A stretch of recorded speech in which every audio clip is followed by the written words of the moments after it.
Howdy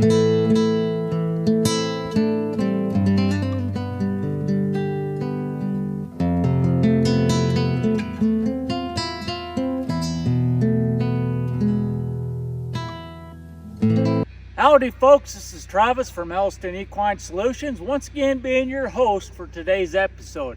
Today's topic is going to be ground poles. Ground poles are pretty neat because it really teaches the horse to, one, look where its feet are going. Number two, gaited horses. Gaited horses, if they have that pacing lateral movement like this and like this, it teaches them to go back to their normal flat walk that they're supposed to have, okay, at a trot. The ground poles are wonderful for gaited horses. If you have a horse real pacey, it breaks it up, the trot, so it's a lot more comfortable, where only one foot's on the ground at a time, right before the next foot comes down in a diagonal pair. It breaks up that lateral movement, which is spectacular when you're using the ground poles. What we're going to talk about, I almost forgot. Another thing is nice about it is it rounds the back, so when they go over a ground pole, they look down, their back automatically lifts up. So strengthens the back muscles of your horse if you're trying to do conditioning work, okay? Use these a lot. I really appreciate ground poles.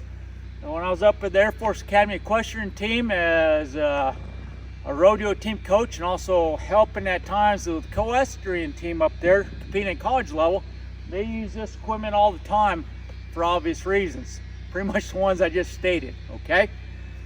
But while I was there, a lot of personnel from the team decided that they were going to paint these and work with them, recondition them, so forth. So I learned really from the equestrian team and my own research how to make ground poles. And that's what the topic of today is going to be, how to make ground poles, okay? So when I look at this is an octagon piece. I painted red, 8-foot poles. Next time we'll get 10-foot, the standard poles. But I found it's a lot cheaper to go down to your local Lowe's or Home Depot, get a 4x4 piece of wood, and then cut it down into octagon, go get the paint, and paint it up, set it down on the ground. A lot cheaper than what I found online with different poles. They are expensive, all right? So this is a way to save money, to have a good product, and we're going to show you how to do that next. All right, so I have my 4x4 stock of wood here, and what we're going to do is go ahead and mark it out with a pencil, tape measure, and a speed tool. Now, not to insult anybody's intelligence, but these aren't actually 4x4s, even though they say it at the store. They used to be originally, but now they're about 3.5 by 3.5. So knowing that fact, what I'll do is normally I will come in and mark 1 inch in on one side and flip it around and do 1 inch the other side. And what I'll do is I'm going to cut my angle at a 45-degree angle and cut off a chunk of this piece of wood and make it happen to make my octagon that I want. So with this, and I can do this all the way down 1 inch if I want, or I can grab a speed and I have different slots, okay, in here. So inch, inch and a half, 2 inches, so forth. So I'm gonna find my 1 inch mark and everything. I'm gonna go up, go down, and you'll see that I'm following the grain of the wood and marking everything with my speed square.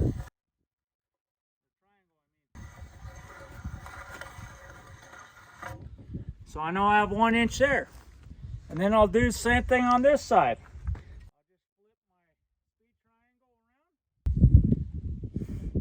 And I'll go all the way up and come back with it. Nope. All the way down the end.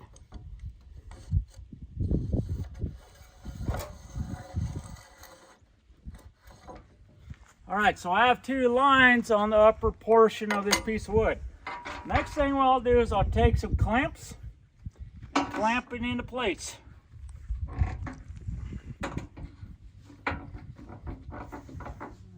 Got my second clamp, clamp in place.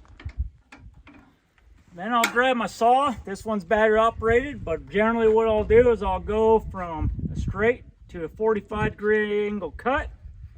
So I'm going to loosen this up and rotate my saw until I'm at 45 degrees.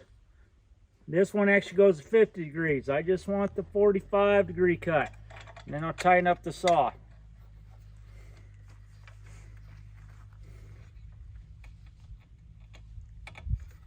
Okay, once I have it on place, I'm going to grab my saw and I'm just going to cut down my angle following the path that I need. Okay, so I'm going to look here. If you want to wear safety glasses, go ahead. I don't need to do it today. I don't feel like, and you can leave in the comments that shame on you, Travis, but that's okay. All right, here we go.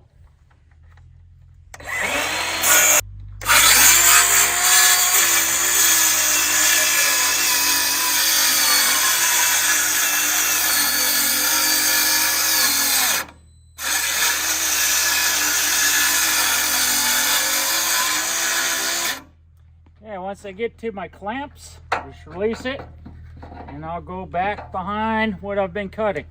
All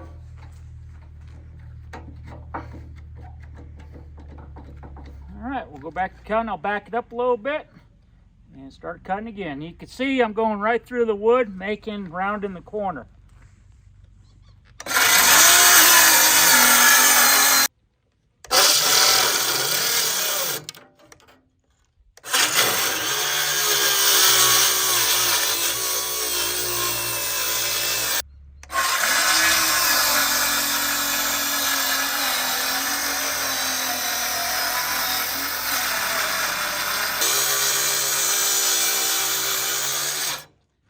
I'm going to move my quick grip, place in the back, and just continue on.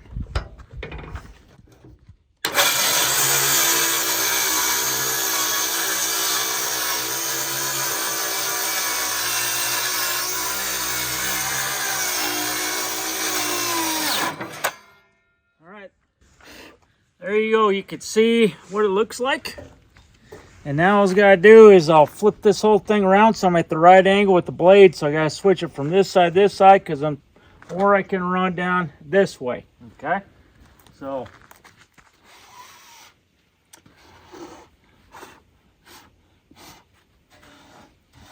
see if I get down to the line so I can see it. There we go. So now I'm gonna work it this way.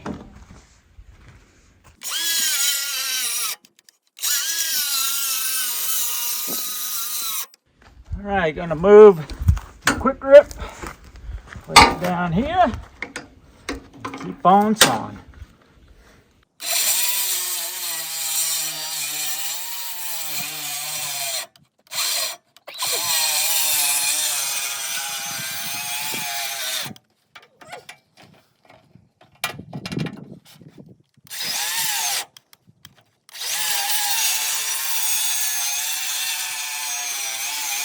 All right, you can see it's starting to take shape. This is good.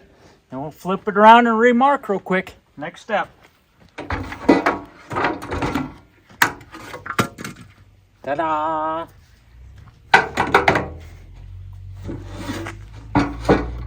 Okay, I'm gonna grab my speed square, my pensola, wherever I hit it.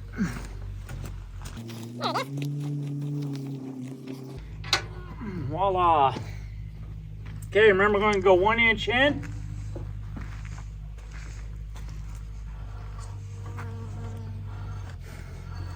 And this is pretty fast.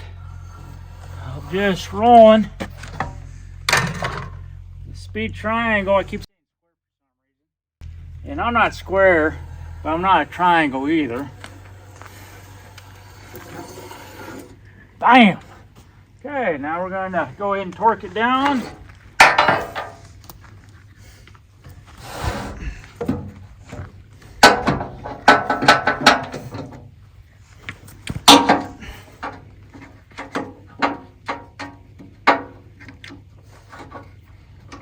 Okay, we're solid there.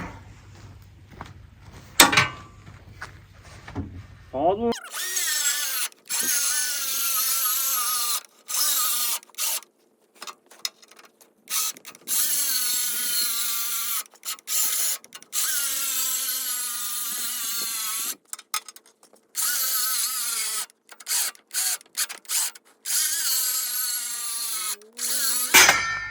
All right, you see we're starting to get there. Now I'm going to flip it again and hit this corner here.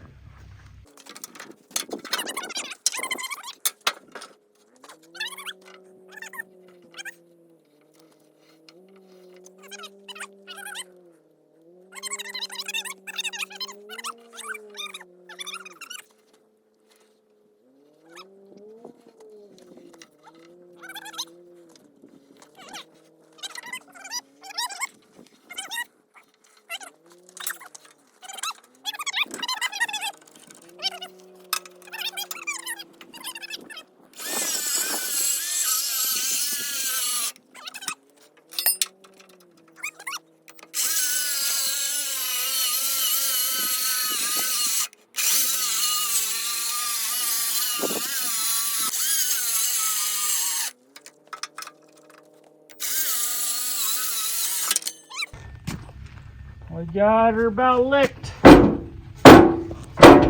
so that one's pretty much done right there.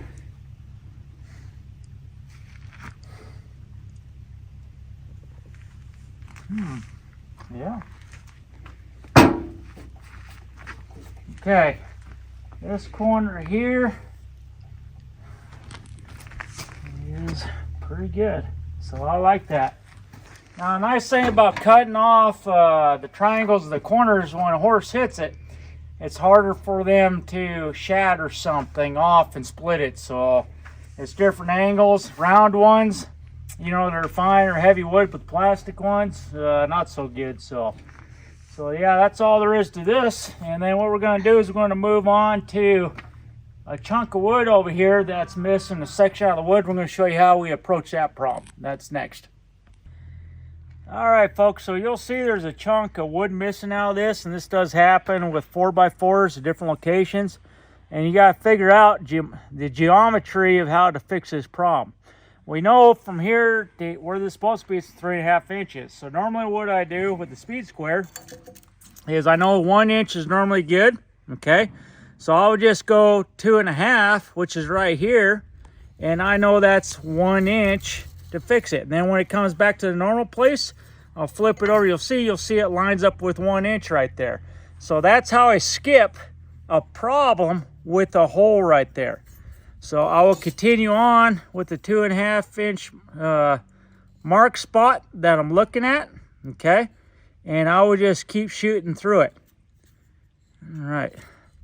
So I'm going to flip it over 2.5,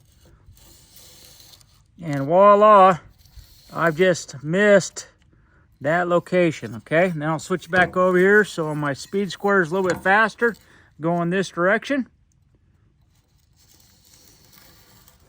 And then once I get past it, I could just switch over here back to my 1 inch and keep on going. I'll just keep on trucking with it.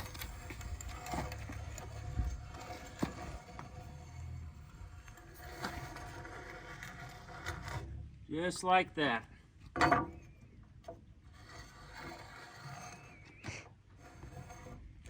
right, so I just wanted to show you when you miss a chunk of wood, not that big of a deal. And now I'm going to go this direction to this side and work it.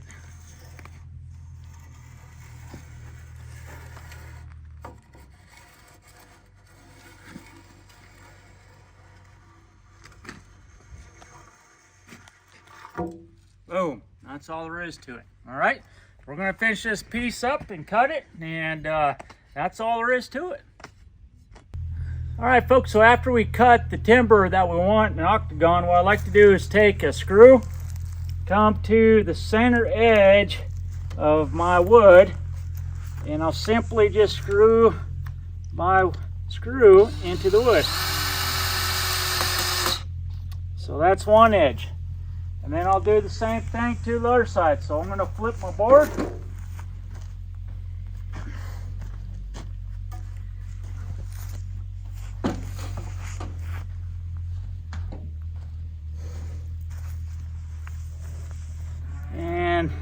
Screw it in the center.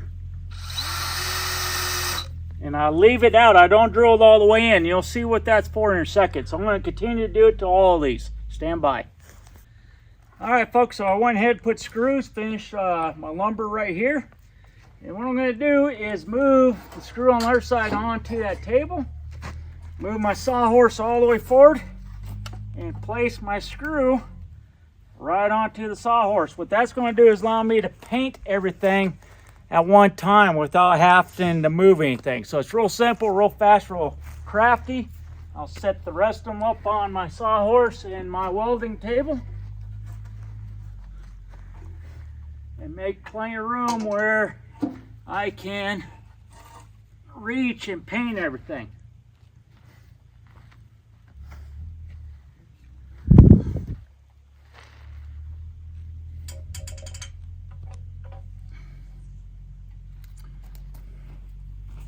And I will have 6 of these total. I'm just showing you what the program is here and how we're going to handle it.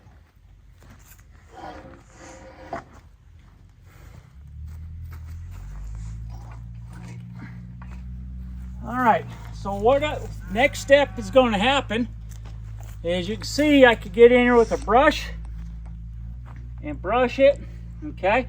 And I don't have to touch nothing. It's real easy. I can go underneath, paint if I wanted to. All right, I can get everything that I need with this system. I have enough spacing in between where I can reach everything. So that's your cool tip right now. So what the next step is, we're going to paint everything with primer.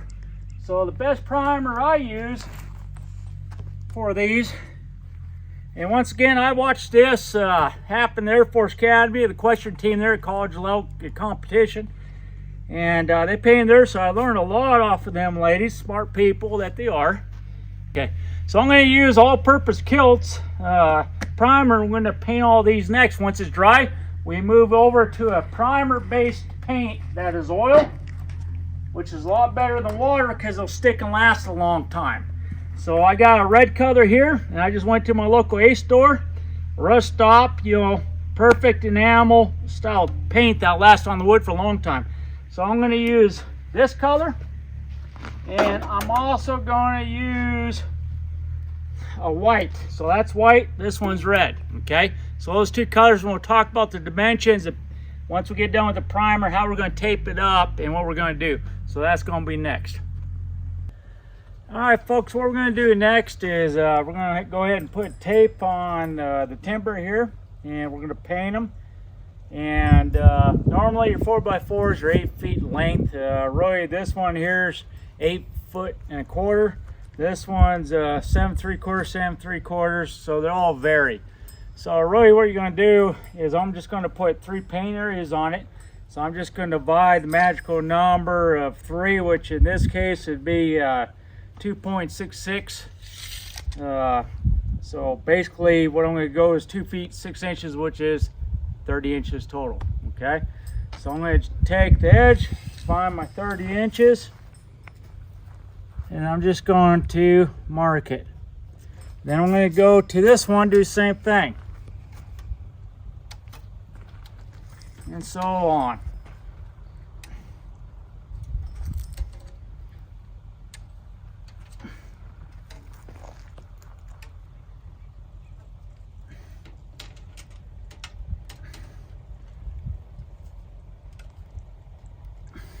Then I'm going to flip my tape and do the far end. I'm going to go 30 inches in from the side there. And I'm going to mark.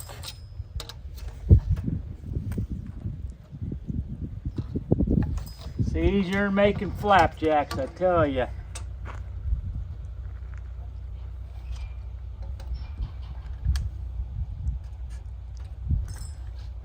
Remember, this is the primer. Go to 30 inches, mark here. So we're going to paint right over top of the primer. Okay, now once I do that, what I'm going to do is paint red in the center, white. And then go red, white center, red. And I'm just going to alternate that the whole way, okay? And that'll make a good path for your horse to follow when you're doing groundwork or jumping or whatever you're setting your poles up. Okay, so we're going to do taping next. Okay, so what I'm going to do is I brought out some red paint here. And it is a good paint. Cost a lot. Went down to my local Ace Hardware. And all this is Rust-Oleum paint, enamel, oil-based, a lot better than water, so it'll stick and it'll take the abuse and the pounding a lot better than a water-based type of paint. So this one I'm going to use. Once again, the center is going to be red. Red to the ends on this one, red center, red to the ends. And I'm just going to alternate. Once the red dries, we'll peel the tape off and then we'll apply the white tape, which is enamel paint also, which is sitting right here. So I'm just going to find my tape marks, go to the outer edge, tape around it. Another reason why it's good to have screws, because I can roll the wood the way I need it. And then I'm going to do the same thing with this, go to the inside.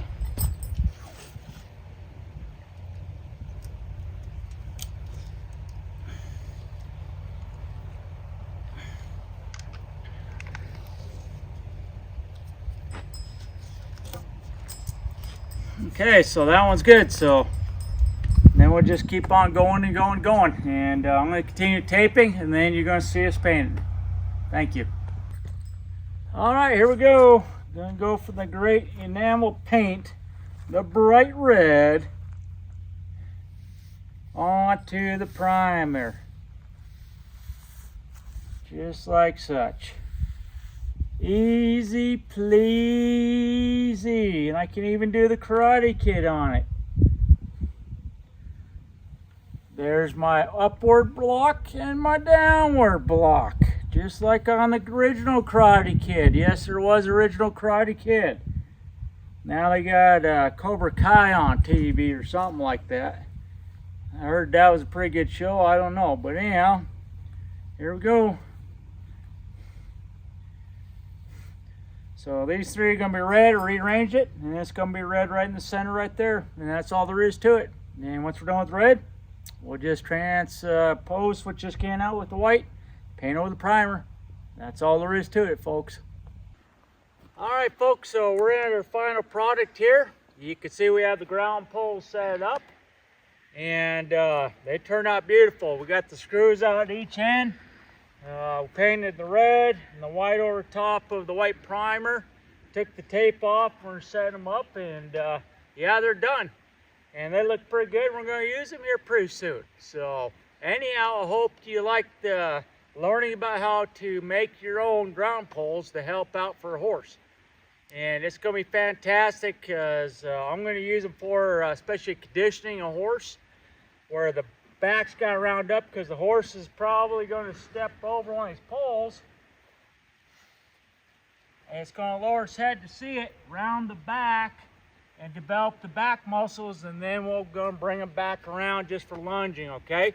The gaited horses, which is the one we're using today, she likes to pace. So her right front and right rear come forward at the same time, okay? So with this length of the poles, they're not standards for a gaited horse. We're going to try to make her look and then break up this side on her and make her feel more comfortable. And I'll film a little bit of this lunging. I got Bianca. She'll be lunging the horse around the ground poles. And we're just going to have fun. We're just going to add this on for additional bonus.